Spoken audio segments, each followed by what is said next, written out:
want Republicans dead. Where I could stand in the middle of Fifth Avenue and shoot somebody and I wouldn't lose any voters, okay? The women with the least likelihood of getting pregnant are the ones most worried about having abortions. On January 6th of 2021, you had tens of thousands of people peacefully protesting. So, it's not a right-wing conspiracy theory. It's not QAnon. It's real.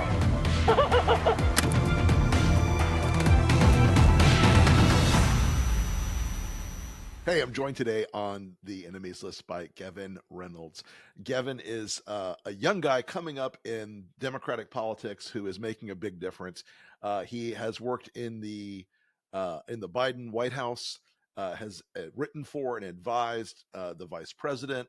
And I wanted to talk to him today a little bit about where he sees the 2024 campaign, where he sees the role of the vice president, who the right wing has tried to make into the worst boogeyman I've ever seen them try to make anybody into, and get his flavor on where we stand with young voters, with African-American voters, with the whole coalition Joe Biden needs to put together to win this year.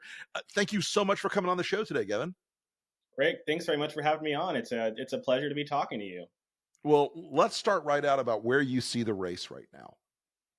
Yeah, I'm feeling really optimistic right now, Rick. Look, I think we've been at a very complicated point in our politics over the past 4 years, over the past 3 years, I'll say. When the president and vice president took office, they took office under some very challenging circumstances. There were a number of, crises that were going on in our country. We had COVID, obviously, as a public health crisis. We had, an economic crisis. Our country was, in a tailspin, thanks to how the prior administration managed the pandemic in large part. And of course, and I know this is something we want to talk about as well, we had a crisis around racial justice. And that wasn't new, obviously, but I think all of us know that in 2020, that sort of, came to a head. And I think over the past 3 years, I've been a part of the administration, I think, making gains in those three crises. And right now on the outside, I'm continuing to see them shift right from purely governing now to governing and campaigning.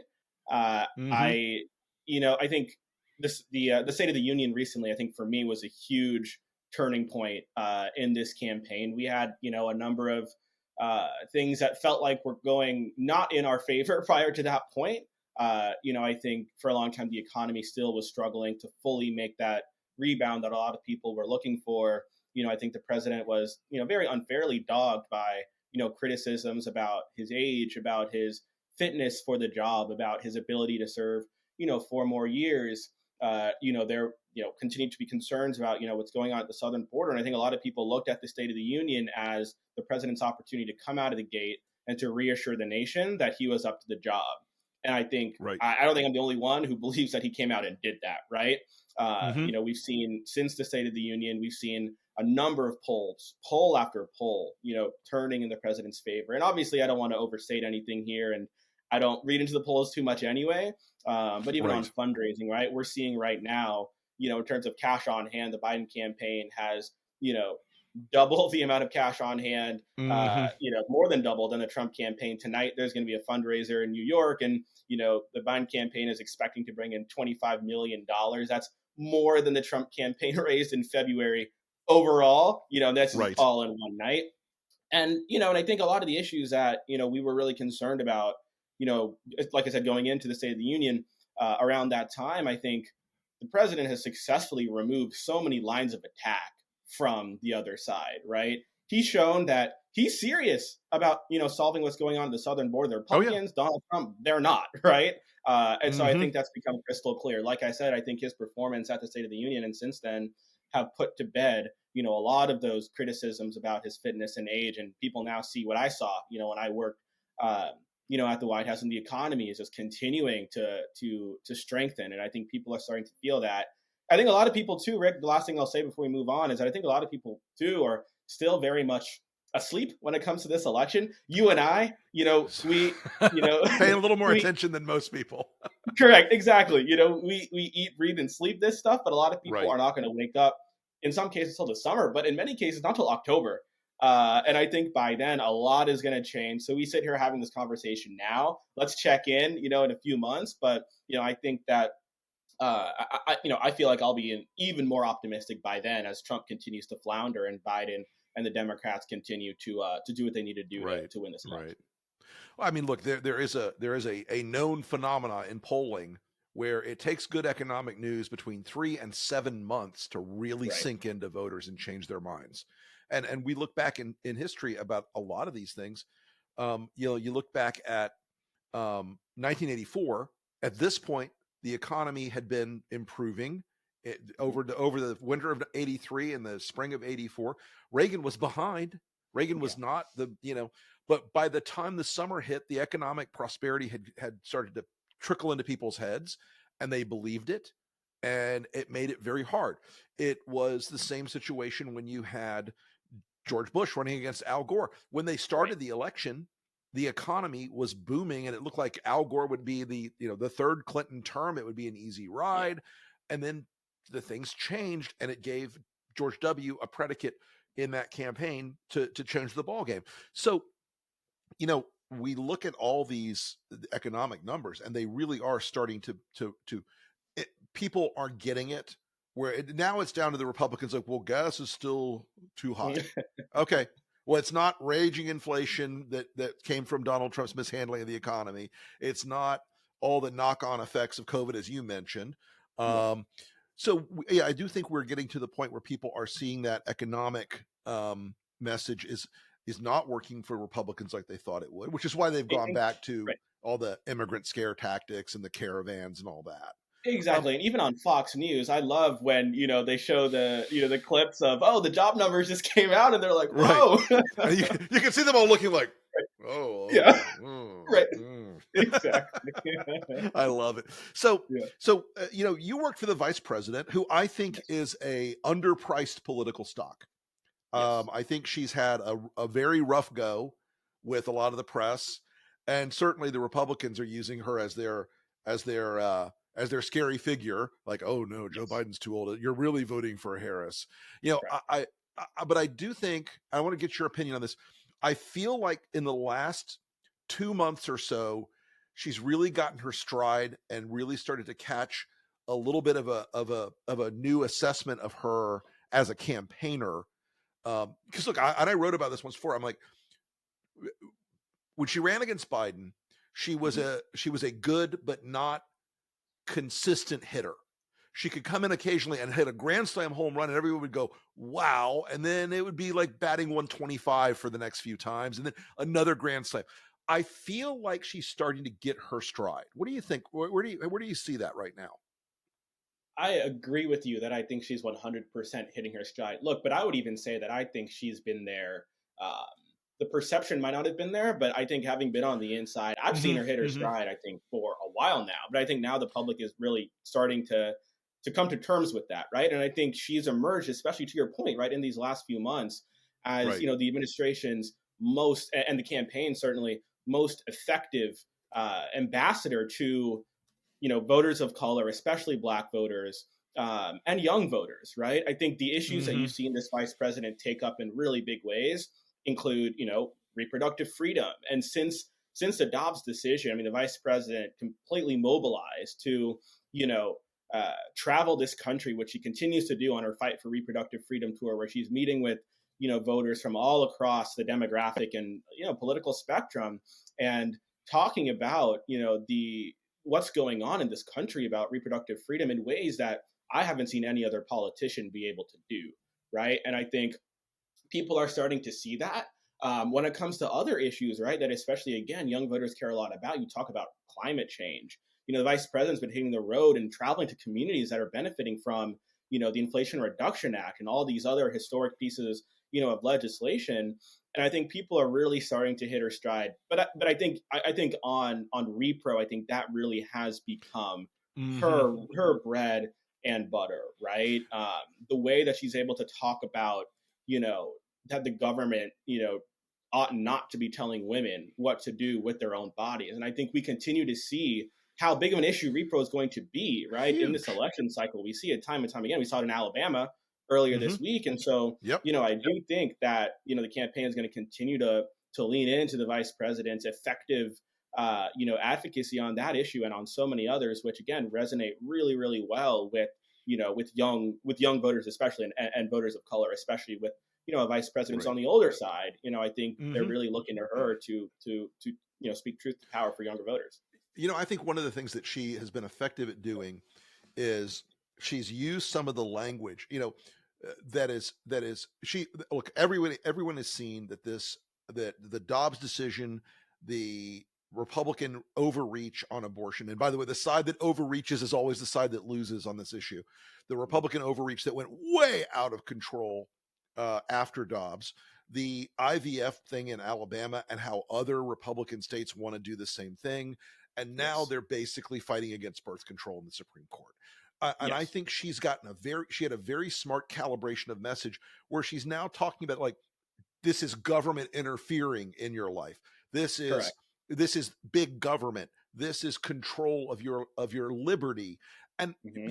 if you elevate it one step up of just using the word abortion, those Republican women, and folks, what people don't know is that traditionally, historically, between 22 and 28% of Republican women in really good high quality surveys have been pro-choice, and either they're Roe v. Wade pro-choice, or they're kind of libertarian, government should stay out of my business pro-choice. Right. They might not choose to have an abortion themselves, but they don't want the government to tell you what you can and That's can't right. do. That That's number right. since Dobbs has expanded about 50%. And the polling isn't as granular, but it's certainly expanded. And we're seeing, as you point out, the impact of this in a place like Alabama. And by the Alabama. way, the ad that was used in Alabama was a real first. It was in a very red state, a conservative district, a conservative state, where a Democratic woman looks at the camera and says, "I had to have an abortion." And it wasn't the cliche the Republicans think it is. Oh, you just wanted it for birth control. No, this was a tragedy and a painful story. And I think that's ramifying out there into the country after Dobbs and after all these things. I mean, shit, man, we identified a bunch of new voters in our research of Republican men. Mhm. We're calling them the Dobbs dads, who are like Gen Xers and millennials who have daughters between the ages of 10 and 25. And these guys hate this stuff. They're like, you're telling me my daughter gets raped, she can't have an abortion? Is that what you're telling me? F off. Yeah. But No. no, I Rick. think she's done very well on that. Yeah. Yeah, no, I agree. So I have a few things to say. So about the Alabama race. So I was making phone calls for Maryland lands, Yeah, this weekend. I'm from Georgia myself, and I firmly Right. believe that the Democrats cannot sleep on the South, right? Correct. And so I was making phone calls for Maryland lands, and I was, obviously there were those who, there's always those who hang up when all of that. But, I was blown away by the number of callers who I spoke with who, she has my vote 5,000%, and Right. the script that they gave us in the calls that we were making addressed reproductive freedom head on, and I think we've Mhm. seen in other cases, right? Candidates tiptoe around that issue, but Maryland lands leaned in full speed ahead. And, Yep. and so I think, that's a district, to your point, Rick, that Donald Trump carried. Maryland lands herself lost by 7 points in 2022, and she came back and won it by 25 points. And so I think we just another sign of Democrats winning on that issue. And then to the vice president, like you were saying, I think you're so right in that the way that she's made this about freedom and Mhm. has not just sort of looked at this issue in a vacuum, right? She's looked at and connecting the dots between, this issue as an example of the government trying to restrict, the freedom of women to make decisions about their own body, and other examples in which, the MAGA Republicans, the extremist Republicans, want to strip away at freedom while hypocritically saying that they're the party of freedom. And on hypocrisy too, she points out, the vice president, all the time, that many of the same states with many of the same extremist, Republicans who claim to Mhm. be all about life, and wanting to be, pro-life, are the same ones who are pushing policies that are worsening the maternal mortality crisis. And so that Right. hypocrisy is just so stark, right? If you really care, about promoting and preserving life, then why are you trying to push policies that are leading to women dying? And 100%. whether it's Marilyn Lands sharing her own personal story, or the women who I talked to when I was writing for the vice president, who shared their stories. In one case, a woman in Florida who nearly bled out because she was turned away from going to the hospital when she was having a miscarriage, then had to go to a hair salon where she went to do her hair in preparation for her own funeral, so her mother wouldn't have to go take her body, right, to get manicured, and went to the bathroom and had a miscarriage and almost bled out and died. And so I think you're right, and that the vice president has just really seen how to talk about this issue. Democrats are winning. I don't want to make it just purely political, because these are women's lives that are at stake, right. But the ways in which, I think we've figured out how to uplift this issue. I think I'm grateful to have someone like the vice president and so many others who are leaning into this. Yeah, it really has. It really has, I think, changed the tone of this argument in the country. And again, a friend of mine is a pretty serious evangelical, of the sort of good-hearted evangelical nature. And he said to me, he goes, I don't understand why the cruelty here. I don't understand the cruelty. I don't understand why they, he goes, he goes, listen, I've funded adoption centers. I've done all these things. And he goes, now I'm like, these people are insane. They've gone so far over the edge. So, but I think she's done well with that. So I want to talk to you a little bit about where you see the direction of, there's some concern, and there is some legitimate concern in polling, that young voters have not engaged on this election, and that they've been sort of grumpy with Joe Biden about the Hamas, Gaza, Palestine question, and that they have sort of felt like, oh, they're both old men. Yes. So what? I'm not going to get involved. I don't care. Where do you see that right now? And how do you see that developing? My personal theory of the case is that they'll be late breakers. They'll come into this a little later in the game, but when they do, I suspect it's going to be a choice in there. If it is two old men, there's one that's good and one that's evil. So where do you see that? So Rick, I think Joe Biden, and his whole administration, I think they've done a lot to make young voters very excited about a second term. We talked earlier about, this administration's historic work to fight the climate crisis. We talked about, the ways in which the president and vice president are talking about the issue of reproductive freedom. We know this president as well tried to take really historic action to relieve those with college debt from the crushing burden of their college debt. But because, of Donald Trump appointed Supreme Court justices, those efforts were struck down. And so I do think that there's a lot for young voters to be excited about when it comes to 4 more years of Joe Biden, to build on that work.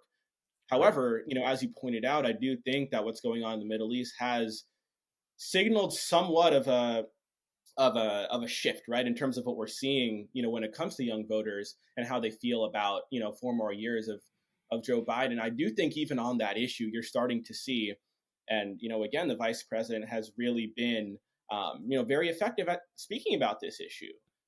Sure. You're starting to see shifts in the messaging, from this administration and how it's approaching the situation in the Middle East.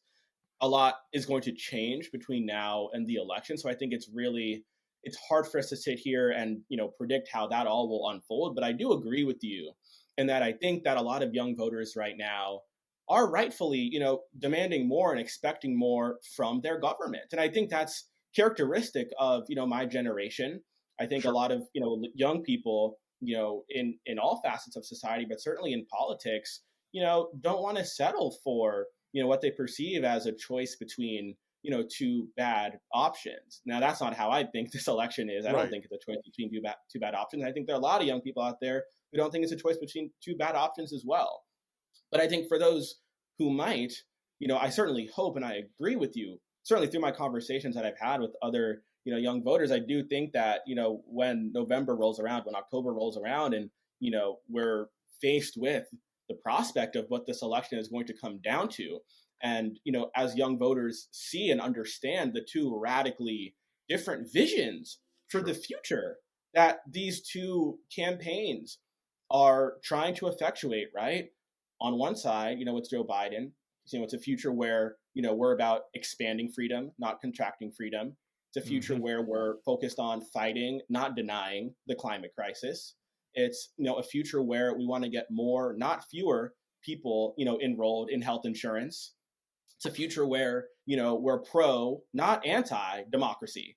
And on the other side, you see the opposite and the inversion of all of that. And so I think once young voters get to the ballot box or to their absentee ballot, I think they're gonna realize the consequences of the election, and I do believe that a vast majority of them are going to break for Joe Biden. I think that's right. I think you got it right. So one other question that I have that is puzzled a lot of our pollster friends and puzzled a lot of our media friends.